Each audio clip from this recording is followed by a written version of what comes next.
The grand auction on Helix Prime was not for art or artifacts, but for warriors. Specimens from across the galaxy, brutes from Gorath, silent assassins from the Drakari moons, and even techno-scions from the tethered realms, were lined up, each bearing the scars and medals of their victories. But the centerpiece was a lone human.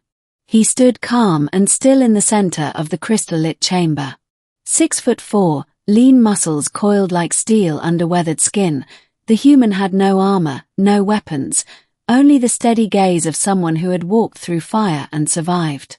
His name was Cole Maddox, last survivor of the Terran Wars, and rumored to have killed a Zaan Titan with his bare hands.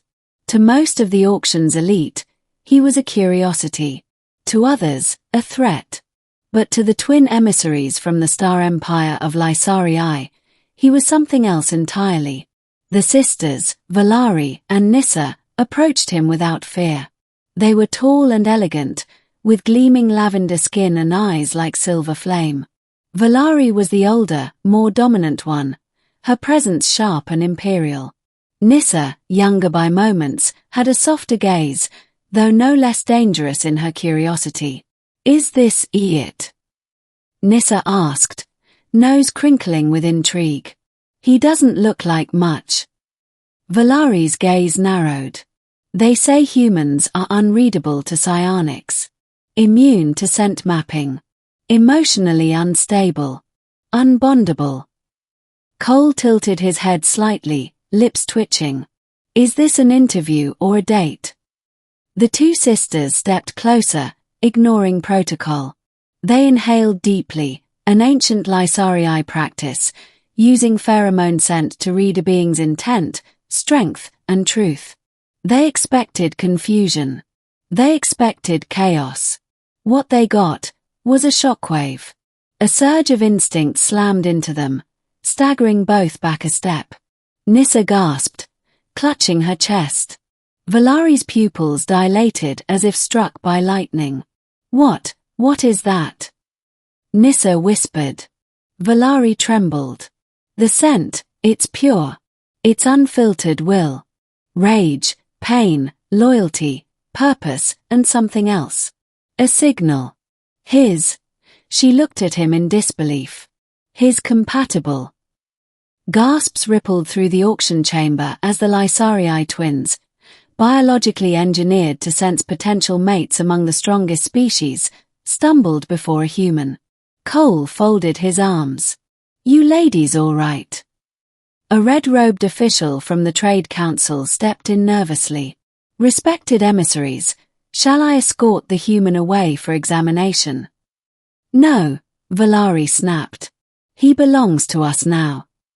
The auctioneer blinked. "But the bidding hasn't." "We offer 1 million luminari, and imperial claim." Vylarii's voice echoed like thunder. That silenced the room. No one ever offered imperial claim, a declaration that gave the claimed individual not only royal protection, but also a right to choose their fate within the Lysarii Empire. Cole's smirk faded. "I'm not some prize to be bought." Nyssa stepped forward gently. "Then we offer alliance, not ownership." His eyes met hers, and for the first time in years, Cole didn't feel like prey. They took him aboard the Seraph's Thorn, their personal dreadnought, and gave him quarters on the upper deck. Servants came and went. Surveillance was forbidden. What the sisters wanted was trust. Or at least, that's what Cole thought. But deep below the ship's elegant decks, Lysarii counselors whispered in panic. Twin-bonded empaths choosing an alien as mate was unheard of, blasphemy, even. Some feared contagion. Others feared prophecy. Lysarii legends spoke of a stellar catalyst, a being who would shake the throne and rewrite the Empire's future. He would not come as royalty, but as fire wrapped in flesh. A human. 3 days later, the dreadnought was attacked. A fleet of Draxian warships, hired by jealous rivals, dropped out of warp and opened fire without warning. Shields cracked. Alarms blared. The sisters rushed to the bridge as the hull trembled. Cole was already there, manning a defense console. "Just like old times," he muttered. "Get out of here." Lysarii shouted. "You're unarmed." But Cole's fingers danced across the controls. With precision and speed that shocked even the crew, he rerouted power from life support systems to the plasma turrets, overclocked the targeting AI, and fired. One Draxian cruiser exploded into purple debris. Nyssa blinked. "You know our systems." "No," Cole said, voice cold. "I understand war." The battle raged for an hour. Cole moved like a conductor, rallying troops, calming panicked lieutenants, and fighting beside the Lysarii soldiers like he was born for it. When the last Draxian ship fell, a cheer erupted across the decks. But in the silence that followed, a voice crackled over emergency comms. "Transmission from the Lysarii throne. High Empress commands your return. And the humans, execution." Lysarii's face turned to stone. Nyssa's voice shook. She fears you, Cole. Fears what we've felt." Cole looked at them both. "I told you, I'm not here to be your mate." Lysarii nodded. "And yet, you are the only one we've ever sensed that bond with." "I didn't ask for it," he said. "But I won't run from it either." She stepped closer. "Then stand with us. Against the Empire." A long silence. Finally, Cole nodded once. "Let's shake your galaxy." The next week changed everything. The sisters, armed with Imperial lineage, and Cole, armed with Terran tactics, forged a rebellion. Disillusioned Lysarii nobles joined them. Human sympathizers sent ships. Even some Draxian captains, impressed by Cole's audacity, pledged allegiance. But it wasn't just war they brought, it was change.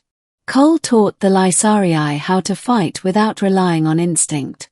The sisters taught him how to feel without losing control. Together, they broke centuries of genetic hierarchy. In a final battle above the twin moons of Gyrex, Cole faced the Empress's champion, an 8-armed beast wielding sun-forged blades. Cole, bleeding from a dozen wounds, stood his ground. The beast fell. And the Empress, watching from orbit, realized the truth. She hadn't lost to brute force. She had lost to a bond she couldn't comprehend. Months later, the new capital was not on Lysarii Prime, but on a neutral world, shared between species. Lysarii ruled as first emissary. Nyssa as her heart guide. And Cole. He refused the title of king. Instead, he became something more dangerous. A symbol of what happens when a human warrior is seen not as a weapon, but as a soul. Ending. On a quiet morning, Cole stood on the balcony of the palace, watching the suns rise. Lysarii stepped beside him, silent for once. Then Nyssa joined them, looping her arm through his. None of them spoke. But in the quiet hum between three hearts, something ancient stirred. Not war, not prophecy, but peace, born of a single moment. When two alien women dared to sniff a human, and found the fate of the galaxy in his scent.